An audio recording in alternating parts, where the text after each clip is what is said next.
go, the less we know. Your average Neanderthal didn't leave us a bathroom selfie. Still, some reconstructions go bold. Artists give prehistoric people full-on dreadlocks, side shaves, or Viking man buns. Not because there's evidence, but because it feels right. That's not science. That's prehistoric fashion design. Bottom line, objects found with the body can suggest things, but they never confirm anything on their own.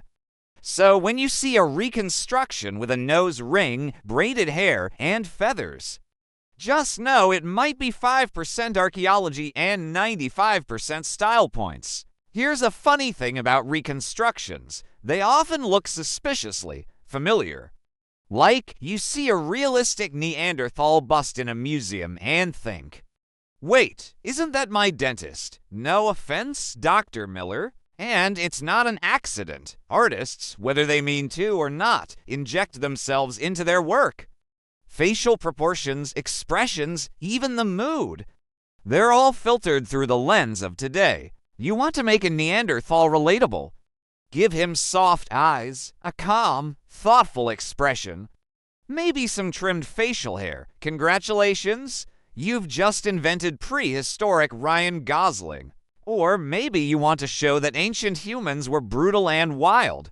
Easy, scowl, deep-set eyes, messy hair. Suddenly he looks like he just walked off the set of a Viking show on a bad day. The truth is, we're always projecting. A lot of reconstructions reflect the culture and fashion of the time they were made. In the 19th century, ancient humans looked like beasts. In the 2020s, they look like CrossFit instructors with good skincare routines. So when someone says this is what your ancestor really looked like, remember, that face is telling you more about the artist's worldview than the actual skull. Even science has style bias. It's not necessarily bad, but it does mean we should take every reconstructed face with a grain of prehistoric salt. Or maybe a whole salt mine, depends on how many man buns are involved. At some point, science brought in its favorite buzzword, DNA. Suddenly, headlines screamed, reconstructed face of ancient human, now genetically accurate. Sounds cool, also sounds a little suspicious. Let's break it down. Yes, DNA can tell you some things. Eye color, hair color, skin tone. Sometimes. But it's not Google Images. You don't feed it a genome and get a photo out the other end. Even for modern people, DNA only gives probabilities.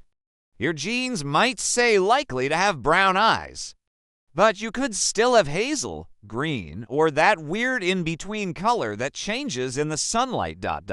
Now apply that uncertainty to someone who lived 20,000 years ago, whose DNA is partially degraded, and whose entire population might have had traits we don't even see today.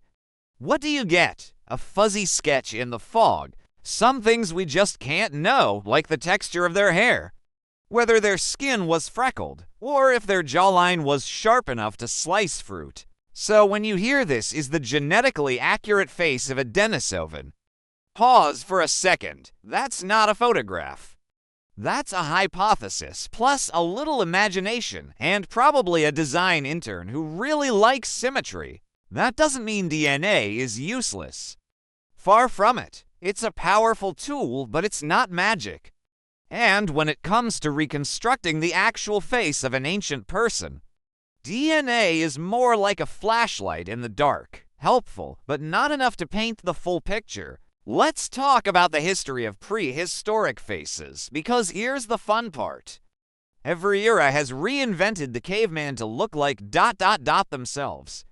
It's less science, more prehistoric fashion trends. In the 19th century, ancient humans were drawn like monsters. Hairy, hunched, wild-eyed, basically angry chimps with clubs. Why? Because it helped make us feel more advanced, more civilized. Then came the mid-20th century. Cavemen got straighter backs, cleaner faces, better posture. They started looking suspiciously like middle-class professors. Some even had thoughtful expressions, as if they were pondering Kant instead of hunting mammoth. By the 2000s, reconstructions shifted again. Now the ancient humans look kinda hot. Strong jawlines, stylish hair, symmetrical features. Like they just stepped out of a cologne commercial, but with more dirt and less shirt. It's no coincidence. Each generation imagines the past in its own image. Because deep down, we don't just want to know what our ancestors looked like. We want them to resemble us. That way, we feel connected. We feel like we come from something strong, noble, or relatable. Not a shrieking primate gnawing on a bone in a damp cave. Although, maybe a little of both ... Now here's where things get ... spicy. Because reconstructing ancient people isn't just about skulls anymore. It's also about representation. Yes, even in paleoanthropology, culture leaks in.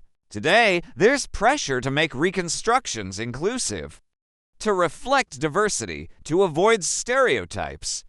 Which, socially, that's great. Scientifically, it's complicated. You might see a headline, "Face of Ancient European Woman Reconstructed, and she had dark skin." Cue internet rage and applause. But here's the real question. Was that based on genetic evidence? Or on a desire to make a point? Sometimes we have the data, skin pigmentation genes, hair color alleles, etc. Other times, not so much, but the urge to fill in those gaps with modern values is strong. Because no one wants to be accused of making ancient people look too white, too male, or too primitive. It's a strange balancing act. You want to show the truth, but you also want people to relate to it. You want accuracy, but you don't want backlash. So what do artists do? They hedge. A bit of evidence, a bit of culture, a dash of idealism. And suddenly your 40,000-year-old Homo sapiens has carefully balanced features, ambiguous ethnicity, and a gender-neutral haircut. Is that wrong? Not necessarily. But it does mean reconstructions are no longer just scientific models. They're social artifacts. They reflect the values of the present just as much as the bones of the past. And hey, maybe that's inevitable. Maybe the face of the past will always wear a modern mask. The trick is knowing when you're looking at data ... and when you're looking at a mirror. So, what do we really get when we look at a reconstructed face? Is it a window into ancient life, or just an educated guess with cheekbones? The truth, it's both. Facial reconstruction is a powerful tool. It brings history closer, makes it human, gives a name to the nameless. But it's never a perfect replica. It's a story told in clay. The skull tells us structure. The science gives us probabilities. But the face is interpretation. A blend of anatomy, evidence, and imagination. It's like reconstructing an ancient language from a broken tablet. You'll get something meaningful, but you'll always wonder what got lost between the cracks. And maybe that's the beauty of it. We'll never meet our distant ancestors. But we can sketch them, not just with tools and data, but with empathy, with curiosity, with a little artistic flair. So next time you see a Neanderthal bust in a museum, don't ask, "Is this accurate?" Ask, "What does this say about us, the people who made it?" Because in the end, every reconstructed face tells two stories. One about the person who lived long ago, and one about the world that brought them back to life.